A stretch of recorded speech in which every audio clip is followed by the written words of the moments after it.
Honey Smoke by Monique Fields and illustrated by Yesenia Moises. Simone wants a color. She asks Mama, "Am I black or white?" "Boo," Mama says, just like mamas do. "A color is just a word." She asks Daddy, "Am I black or white?" "Well," Daddy says, just like daddies do, "you're a little bit of both." But Simone still wants a color, one of her very own. At lunch she asks her friends, "What color am I?" "You're black like me," one answers. "No, you're white like me," says another. "You could be one or the other," a third says. Simone stares at her feet. No one knows her color. During recess, Simone sways back and forth on a tire swing, and the black rubber stains her hands and clothes. It's not her color. Inside the classroom, Simone creates a flower. A drop of white glue kisses her skin. It's not her color. Simone wants a color, one that shows who she is on the inside and the outside. She snuggles with the bears in the reading corner. One is the color of chocolate, the other peanut butter. She places their small hands on top of hers. Neither chocolate nor peanut butter is her color. She has two colored pencils, one brown, the other pink. She draws a girl with one and colors her in with the other.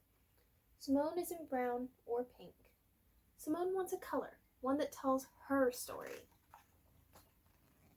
She studies her parents during dinner. She looks them up, then down. Mama's skin reminds her of the honey from the beehives at Grandma's house. And Daddy looks like the smoke that billows from Grandpa's train. Just before she climbs into bed, Simone discovers her color. "Mama," she says, "you're like honey and just as sweet."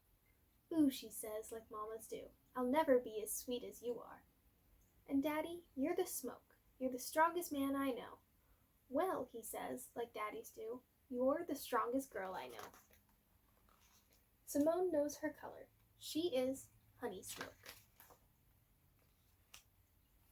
The next day, she sees her color written in the clouds, in the tree leaves and on the grass, and she writes it on her schoolwork, on the classroom window, and in the chalk on the playground. Colors are words, and words are colors. Discover your color word. Not Quite Snow White by Ashley Franklin and illustrated by Ebony Glenn. For Tamika, it was always the right time and place to dance and sing. Tamika had a hip-rolling happy dance, a swayful sad dance, a stomping mad dance, and a hair-flicking just because she felt fabulous dance. She sang high with the tweeting birds and low with the croaking frogs. She always shared her love of music and movement with an audience, stuffed and unstuffed. Tamika loved the stage. It was her perfect place. She was the star of every show, and she loved every show that she starred in. She'd been a cucumber, a space cowgirl, a dinosaur, and her favorite part, a singing mermaid. On stage, Tamika felt like she could be anything or anyone she wanted to be, but she had never been a princess. Now she would finally have her chance. Tamika was so excited that she went to both days of auditions for the Snow White musical. On the first day, she arrived super early. She helped friends with their lines, kept count for the dancers, and shooed butterflies from nervous tummies so songs could be sung. After the audition, Tamika heard some of the other kids whispering, "She can't be Snow White. She's too tall. She's much too chubby. And she's too brown."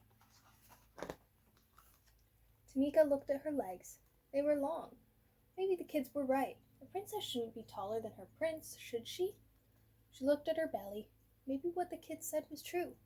She could not remember any chubby princesses. Tamika looked at her skin. She was brown. How could a girl with brown skin play a princess like Snow White? Could those kids be wrong? Maybe she was wrong for wanting to be this princess. Tamika slouched and sucked in her belly. She tried pulling down her sleeves. but there was no getting around being brown. For the first time, she didn't feel like dancing or singing. At dinner, Tamika didn't tap her feet or clang rhythms with her spoon. Is something wrong? Asked her mom. The other kids said I'm too tall, too chubby, and too brown. I'm not right for Snow White, said Tamika. You've got it all wrong, Mom said. You are tall enough, chubby enough, and brown enough to be a perfect princess. Besides, said her dad, Snow White is just pretend. You've always been my real princess. You're just enough of all of the right stuff. He kissed her forehead. Tamika smiled. Maybe her parents were onto something. At the audition the next day, Tamika watched all the other kids get on stage and do their best. It was Tamika's turn at last. She remembered what her parents had said, but her long legs were still a little jittery. She closed her eyes and imagined she was singing and dancing for her favorite audience of friends, stuffed and unstuffed. Then she remembered the joy she felt when performing. Tamika knew she could do it. And she did. She shone like the star she was. She could act, she could dance, she could sing. She loved herself as much as she loved music and movement. Tamika was a perfectly poised princess. When her audition was over, Tamika looked out to smiling faces. Tamika wasn't too much of anything. Maybe she was just enough of all the right stuff.